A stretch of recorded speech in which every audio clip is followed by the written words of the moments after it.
Sina Jeremias at Pashur. Ikadalawampung kabanata. Ang paring si Pashur na anak ni Immer, ang pinakamataas na opisyal sa templo ng Panginoon ng panahong iyon. Nang marinig niya ang mga sinabi ni Jeremias, pinabugbog niya ito at ipinabilanggo sa may pintuan ng templo ng Panginoon na tinatawag na pintuan ni Benjamin. Kinuumagahan, pinalabas ni Pashur si Jeremias. Sinabi ni Jeremias sa kanya, Pashur, pinalitan na ng Panginoon ang pangalan mo. Tatawagin ka na ngayong Magor-Misabib, sapagkat ito ang sinasabi ng Panginoon. Katatakutan mo ang kalagayan mo at ang kalagayan ng lahat ng kaibigan mo.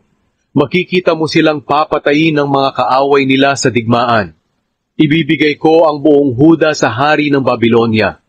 Ang ibang mamamayan ay papatayin, at ang iba naman ay bibihagin. Ipapasamsam ko sa mga kaaway ang lahat ng kayamanan ng lungsod ng Jerusalem, lahat ng pinaghirapan nila, lahat ng mamahaling bagay, at ang lahat ng kayamanan ng hari ng Huda. Dadalhin nila ang lahat ng iyon sa Babylonia. Pati ikaw, Pashur, at ang buong sambahayan mo ay bibihagin at dadalhin sa Babylonia. At doon ka mamamatay at ililibing, pati ang lahat ng kaibigan mo na hinulaan mo ng kasinungalingan. Nagreklamo si Jeremias sa Panginoon. Panginoon, nilinlang niyo ako at nanaig kayo sa akin. Naging katatawanan ako ng mga tao, at patuloy nila akong kinukutya. Kapag nagsasalita ako, isinisigaw ko po ang mensahe niyo, Panginoon, tungkol sa karahasan at pagkawasa. At dahil sa ipinasasabi niyong ito, pinagtatawanan po nila ako at kinukutya. Kung minsan naiisip kong huwag na lang akong magsalita ng tungkol sa inyo, o sabihin ang ipinapasabi ninyo, pero hindi ko po mapigilan. Dahil ang mga salita niyo ay parang apoy na nagnininga sa puso at mga buto ko. Pagod na ako sa kapipigil dito. Narinig ko ang pangungutya ng mga tao. Inuulit nila ang mga sinasabi kong, nakakatakot ang nakapalibot sa atin. Sinasabi pa nila, ipamalita natin ang kanyang kasinungalingan. Pati ang mga kaibigan ko'y naghihintay ng pagbagsak ko. Sinasabi nila, baka sakaling madaya natin siya. Kung mangyayari iyon, magtatagumpay tayo at mapaghihigantihan natin siya. Pero kasama ko po kayo, Panginoon, para kayong sundalo na matapang at makapangyarihan. Kaya hindi magtatagumpay ang mga umuusig sa akin.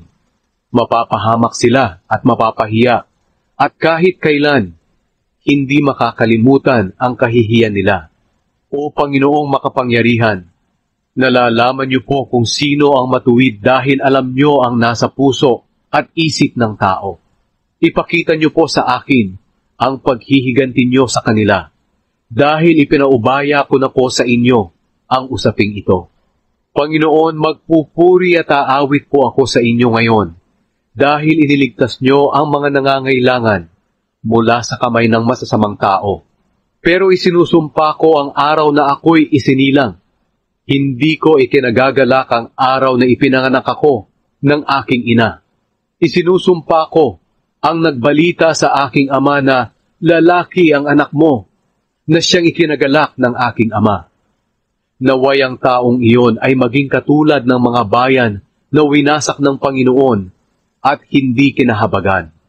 Naway maghapon niyang mapakinggan ang sigaw at daing ng mga tao sa digmaan, sapagkat hindi niya ako pinatay noong nasa sinapupunan pa ako ng aking ina. Sana'y naging libingan ko na lang ang tiyan ng aking ina, o di kaya'y ipinagbuntis na lamang niya ako magpakailanman. Bakit pa ako isinilang? Para lang ba makita ang kaguluhan at kahirapan at mamatay sa kahihiyan?